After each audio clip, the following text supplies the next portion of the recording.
Powell says there's nothing fundamentally wrong with the U.S. economy, or at least there wasn't before the coronavirus hit, but we have now slammed on the brakes in an effort to control the virus. Both the Fed and Congress are putting a whole lot of money out there as a kind of economic airbag in an effort to cushion the sudden stop.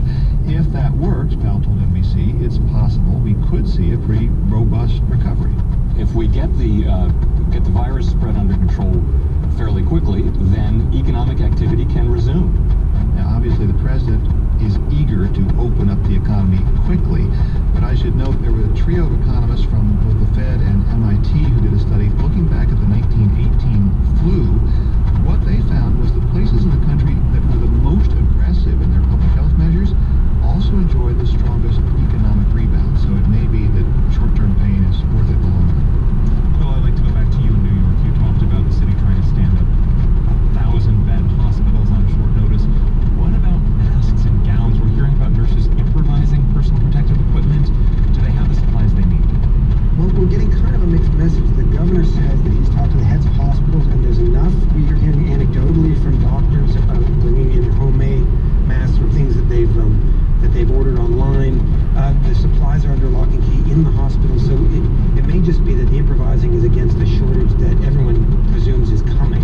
They're also improvising on ventilators. They've approved splitting vents, which means you set it up so that one ventilator can serve two patients at the same time, and maybe even converting anesthesia machines into ventilators.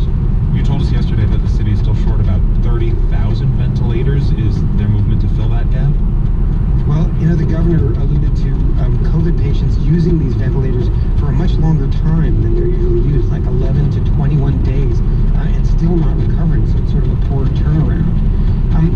He's been struggling, everyone's been struggling here to come up with an optimistic tone, and I guess you mentioned today 52,000 volunteers, healthcare volunteers, who have stepped up to say they'll work, but really it just brings home the gravity of the problem and the projected number of casualties. One healthcare worker said to me, and this is one of the heroes that the governor's talking about, said that it's a sobering reality that some of us in health work are going to die, and a few already have. NPR's Quill Lawrence, Scott Horsley, and Richard Harris. Thanks to all three of you. You're welcome. Sure. Thanks, Ryan. Mexico has told its large federal workforce to stay home to help stop the spread of the coronavirus.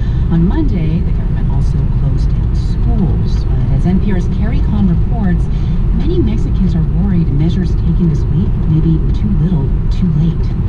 President Andrés Manuel López Obrador has spent the past several weeks urging people not to get ahead of the game. He repeatedly said it's not time to implement drastic measures that would hurt Mexico's economy, which is technically in recession. As late as Sunday, he posted a video telling Mexicans to take their families out to restaurants.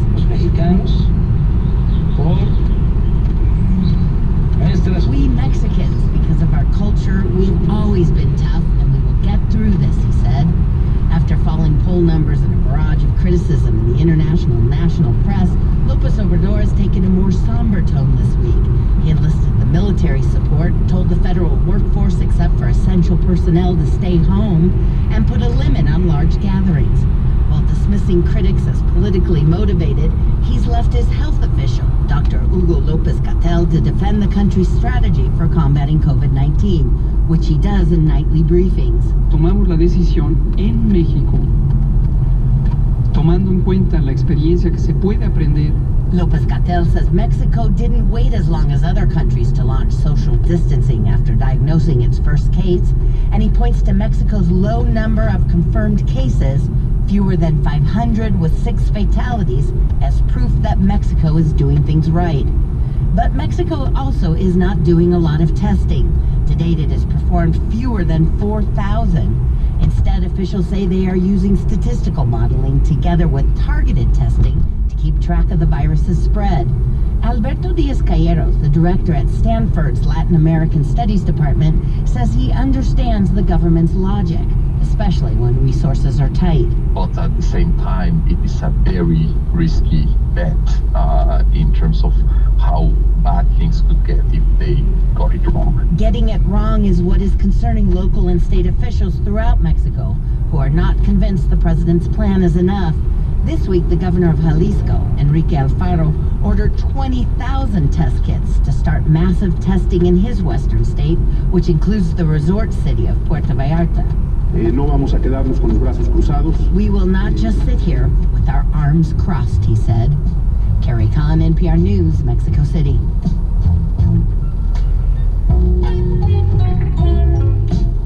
Stay with us for more All Things Considered from NPR News.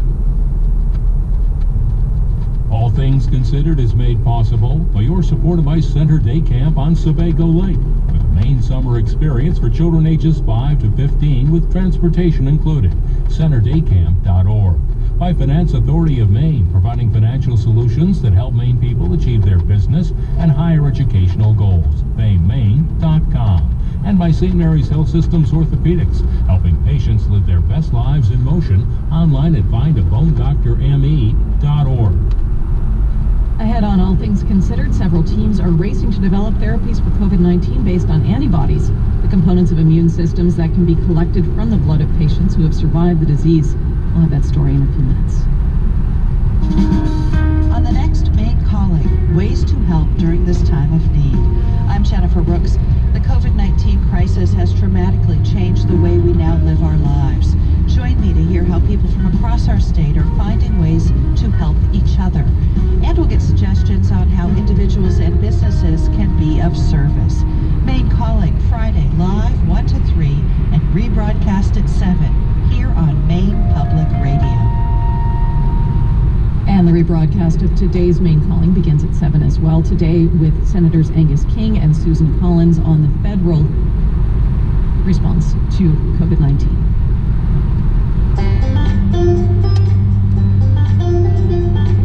Coronavirus has closed schools across our region, forcing students to learn from home.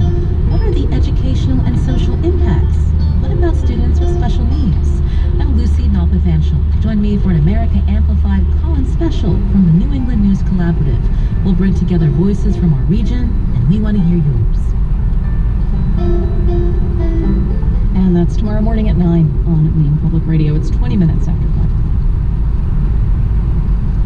5. Support for NPR comes from this station and from Trader Joe's. Trader Joe's supports NPR's mission to create a more informed public.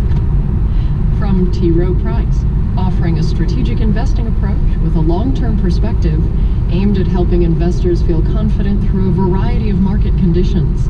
Since 1937, T. Rowe Price, invest with confidence. And from the Arcus Foundation, dedicated to the idea that people can live in harmony with one another and the natural world. This is All Things Considered from NPR News. I'm Elsa Chang. And I'm Ari Shapiro. Late last night, the Senate approved a third economic rescue package. This one, which the House will vote on tomorrow, is the biggest in history. It will pump $2 trillion into the U.S. economy. For some perspective, $2 trillion is a tenth of the U.S. gross domestic product. At the same time, we learned this morning that almost 3.3 million Americans have filed for unemployment in the last week, which suggests that even this record amount of money might not be enough to help everybody in need. Austin Goolsbee served on President Obama's Council of Economic Advisors, and he's with us again to discuss these latest developments. Hi there. Hey, Ari, how are you? All right, so what is your initial reaction to this rescue package? Well, definitely necessary. This is a shutdown / slowdown, the likes of which we have never really seen. This is not like a normal recession. The number of people who file for unemployment for the first time was by factor of 5 the most that have ever filed for unemployment in 1 week. So it's relief, but not stimulus, in the sense that until we get a handle on this virus, we will burn through this money, and we will have to be back for more. We've got to address that virus part. Explain that distinction between a relief and stimulus, because ordinarily a package like this would tell people to go and spend their money at businesses that will in turn hire people, but right now businesses are shut down, people are unemployed. What's the hope that this actually does? Yeah, look, that's exactly if what you were trying to get out of this is we're going to give money, tax cuts, we're going to give money, unemployment insurance payments, and direct checks to people, and we want you to go out and spend it. By that measure, almost certainly this thing would be a failure. Instead, what this is about is we're trying to weather through this storm and put food on the table, and so nobody has to go without. And that's the point, and that's needed. That's important at a time like this, but it's important also to recognize that that's not a permanent fix. Let me ask you about these unemployment numbers, because the thing that really shocks me is that even this staggering number, almost 3.3 million Americans filing for unemployment, does not reflect the totality of the situation. I mean, freelance workers, gig workers are not included in that number. People who spent all week trying to get through phone lines and websites that are overwhelmed are not included in that number. How much bigger do you think this problem actually is? Yeah, geez. This is, if not the tip of the iceberg, this is just the beginning. And for it to happen so suddenly, just in 1 week, and it's going to be followed up by other mega weeks of filing for unemployment. One of the advantages of this bill, at least the part that increases and enhances the unemployment insurance, is they did address this issue that we have all these part-time workers and gig workers and freelance folks that and they will be getting benefits and they will be getting benefits from that unemployment insurance. So do you share Fed Chairman Jerome Powell's view that once the pandemic subsides, there's likely to be a quick return to something like normal? I hope so. I certainly hope that's right. Part of the answer to that question is just the fundamental thing of, can we do enough tests? Can we do enough social distancing to slow the spread of the virus? That is by far the most important thing in a moment of virus economics, is to slow the spread of the virus.